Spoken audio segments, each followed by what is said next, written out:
But now I kind of like keep it like in a circle. I got like you. I have a couple friends that I talk business with, or plans, goals, just personally and saying in entrepreneurship. But at that time, I had expressed you know what I was had planned for that company with a couple friends and family. They just didn't believe in it. With the Rural Care? Yeah, Okay. and it, I think just the doubt itself like fueled me more than anything. So it was like all right, I'm gonna do this for myself because I want to, but also just to show you like Yeah. to believe in me. You know what I'm saying?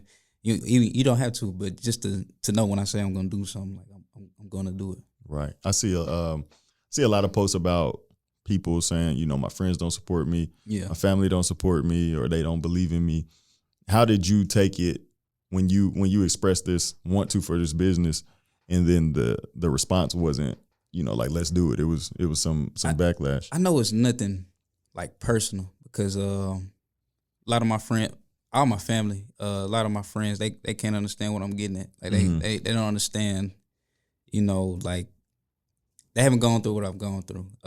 And my parents, like my mom, she didn't grow up and was pushed to be like, all right, if you want to start a business, you can start a business. She had no idea what that was until I came along. So like everything I've accomplished, I'm not gonna take full credit. You know what I'm saying? People that supported the business and just mentors I've had like yourself.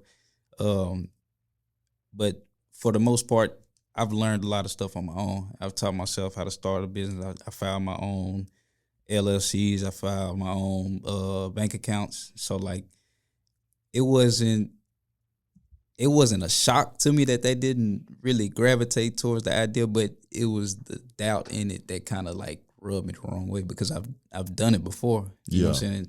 And I had a lot of success with it. And you would think, this time around, you'd be like, all right, well, maybe we should, get involved somehow. But it was the opposite. And so that's what turned it into like, all right, I'm just gonna have to show you. Nah, I think you touched on an important point. When the people closest to you don't support you initially, that's fine. Like you said, don't take it personal because they know you on a different level. Right. They don't know you as a CEO. They don't know you as a business owner. They don't know you as a innovator. And so sometimes people can project their own fears on you, their own disbeliefs in what's possible, which is fine. Our mission as entrepreneurs and our mission as people who believe in people of faith is to do it and then bring them along, try to change their way of thinking. Right. Some it'll work with, some it won't, but that's not on us to worry about. But getting back to when you message all those people, a lot of people will have a reluctancy to do that. It'll be, how is this going to make me look? Because if you're sending it to your friends, you're sending it to people who know you. Probably some people, like you said, ghost followers who don't know you. Mm-hmm. So perception, especially in our generation. Well, I'm 30, so I'm a millennial. What are you? I don't even know what 24 is. Yeah, it's not too far off, but perception is a huge thing with social media, and that was one of my biggest issues with starting Pro Hall TV. When I started Pro Hall TV, I kept it completely separate from my personal Instagram. Like when I would post about it, I created a whole new Instagram for it, YouTube channel, and I told myself once I reach 1,000 subscribers, then I'll expose it to the people close to me. Looking back, the only reason I did that was out of fear of what the people close to me would think. So what would you say to a person who has this business idea and they're nervous to expose it to the people closest to them? I think first you need to look at why you're even worried about that, the opinion of someone else, right? Like if it's something that you're passionate about, shouldn't matter what anybody has to say. It's kind of like, because in a sense it's love, you know what I mean? Like when you're in love with somebody, you don't care what anybody else thinks. So if you got a project you want to do, a business you want to start, a goal you want to reach, a weight you want to reach, anything like that, it shouldn't matter what anybody else thinks. It's only what's in your heart, you know what I'm saying, what you believe and how you want to be. I mean, put it like this. If you're going to care about what people think, then you should definitely, you know what I'm saying, you should definitely care about what you think yourself, you know what I'm saying, more than anything, so. Hold on, we can't brush past that. I'll say that again. So if you're gonna be worried about what anybody else thinks, your opinion of what you think is gonna become should be the most important. I never heard that. So I think a lot of times what you're saying is people get so caught up into the outside. So Right. what's so-and-so going to say? John going to think this stupid. My circle of influence is going to think this weak. Right. And To the point where what they think is no longer relevant.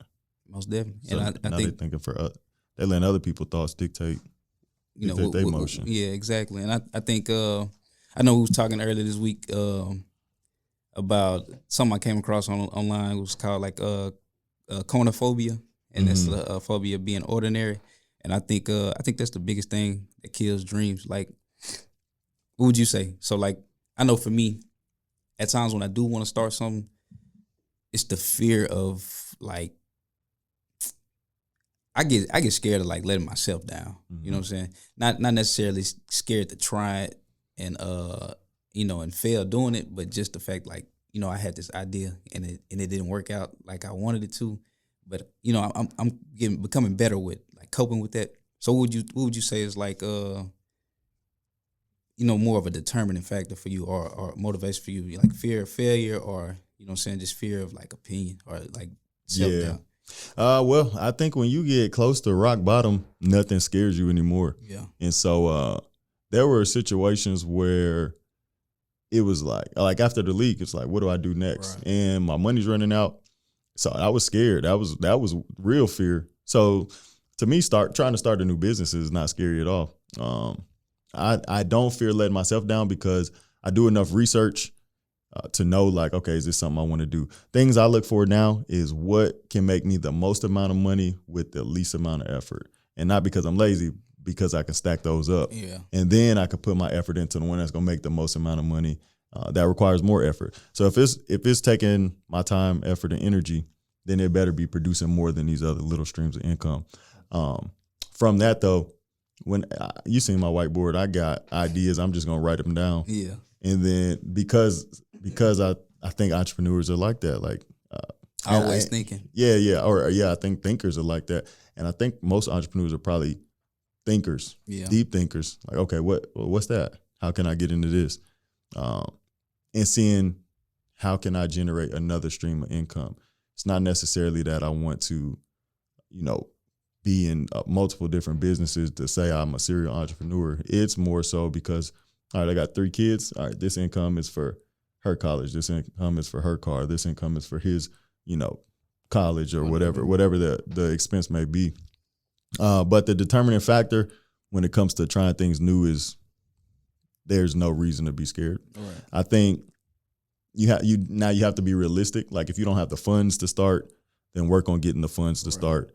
And in the meantime, do as much research as you possibly can. Reach out to as many people in that field as you can and really get a grasp of if you can really do it.